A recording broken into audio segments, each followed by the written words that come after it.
What is going on, everyone? Leon checking in, and we're at it again with more content. And here we are once again with the 2024 Lenovo Legion Pro 7i Gen 9. And I wanted to cover some highlights and key features that I found interesting that I wanted to share with all of you. Now, these are things that I either noticed automatically or through the onboarding and the use of really good tutorials that Legion packs in. So this is overall a really good brand, but these highlights we're going to be talking about, it's just going to be an overview. We're not going into in-depth detail at the moment. Now, the goal of this content is to help you get more out of your devices and improve your day-to-day efficiency. And I'm hoping to do this by providing content you can't find anywhere else, because I actually purchase these products and review them long-term because I'm actually interested in them. All things said, let's go ahead and get into it. So I'm going to start by turning the Lenovo Legion Pro 7i Gen 9 around. That way you get a nice look at this RGB keyboard. But the first item I want to talk about here is the virtual user guide. And that can be accessed by actually pulling out the paper version that ships with the Lenovo Legion Pro 7i Gen 9 and pulling out your camera and taking a picture of the QR code you see here, which will take you to a virtual version of the user guide that has really good videos. Now, there are two reasons I wanted to mention this virtual user guide. First, I'm a big fan of decluttering, and also these paper materials, they tend to get lost or misplaced. Second, these virtual user guides are an experience in and of themselves, where you can actually view the features in live demos, but you can also do a virtual tour of the Lenovo Legion Pro 7i Gen 9. And I also wanted to mention the virtual user guide. That way you'll have access to it, whether you've bought this device or are considering it. So if you're looking into more information here, you can find that virtual user guide in the description and the pinned comment below. Now, the second feature I want to mention on the Lenovo Legion Pro 7i Gen 9 is going to be this top lid notch. And I'm going to see if I can demonstrate this a little bit better on the camera. So most lids on the top, it's just straight across, but on the Lenovo Legion Pro 7i Gen 9, it's kind of going straight and then at an angle and then straight again and then at an angle and then straight again. So you have this notch. Now, I think this will divide people into two categories. Either you're going to mind it or you're not going to mind it. Now, personally myself, I don't mind it. I think it gives this unit more of a cyberpunk vibe. And I've also included a close-up of what the unit looks like with this lid top notch when you close the laptop. And it actually doesn't stick out, surprisingly. I thought there would be a huge difference here, and there isn't. And I also want to say that this lid, it opens and closes smoothly. And what I also like about the lid is when you stop it somewhere, it doesn't have much flex. Some of these laptops, if you were to wiggle it at a stop point, you would have a lot of flex. And that's pretty much non-existent here. Now, moving back to the lid's top notch, we are going to have a camera housed right inside.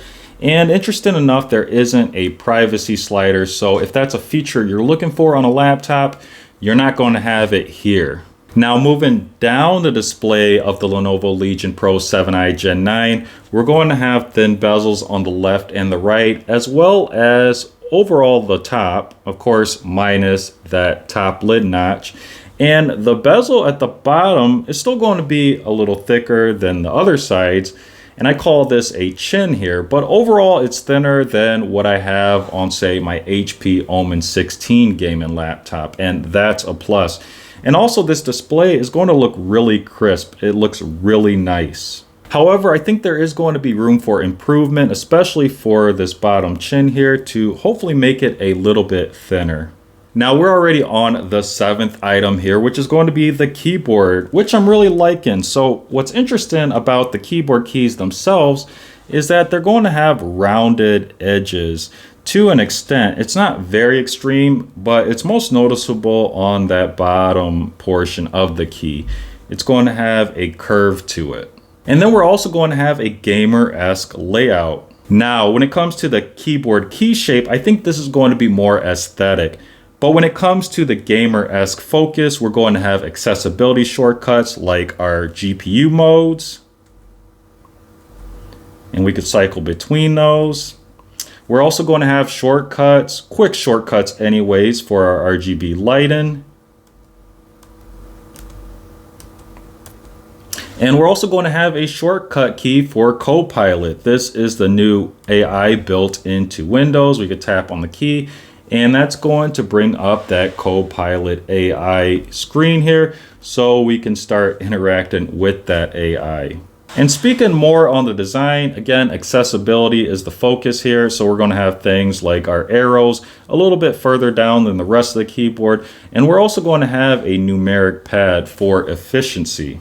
Now, because these arrows are set a little bit lower than the rest of the keyboard, that means that the trackpad is off-center to the left a bit. Now, I thought this was going to be a con, but I think it might actually be a bit more efficient because of how we can interact with the trackpad while using the arrows. But you may be in the department of, once again, you either mind it or you don't. And finally, the moment that many of you may have been waiting for, and that's RGB. Now, of course, we're going to have an RGB keyboard. And this keyboard, when we talk about RGB, the customization is really nice.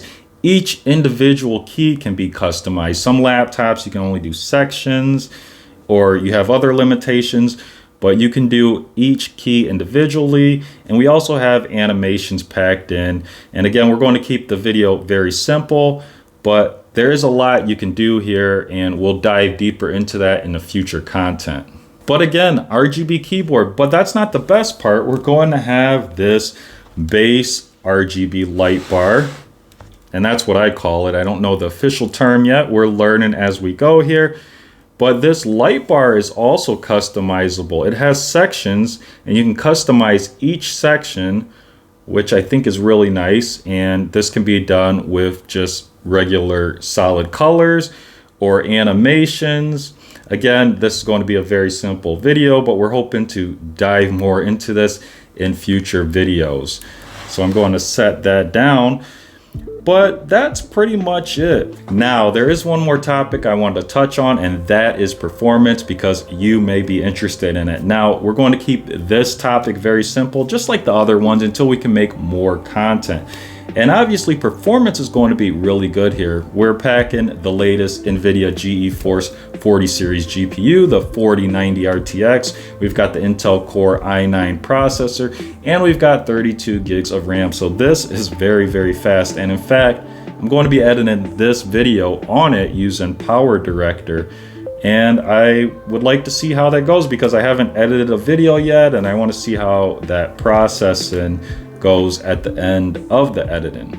So that is it for today's content. As always, thanks for watching, and may the universe flow in your favor.